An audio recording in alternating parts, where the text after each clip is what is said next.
ఈ భారతదేశం ఒక పంచాయతన పూజా మందిరము.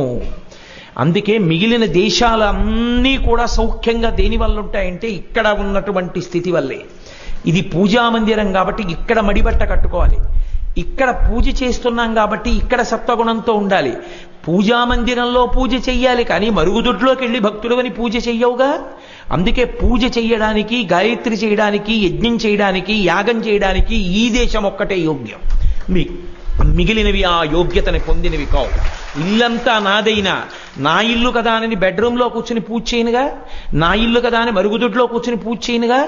అది ఎంత చిన్న గది అవనివ్వండి, నేను కూర్చునే ప్రదేశం ఎంత తక్కువ అవనివ్వండి, అక్కడే పూజ చేస్తాను. ఈశాన్య దిక్కు పూజకి ప్రసిద్ధి, అక్కడే పూజ చేస్తాను.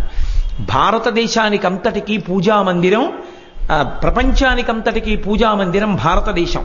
మీరు పూజా మందిరంలోకి వెళ్ళి చేసినటువంటి నమస్కారము వలన కలిగి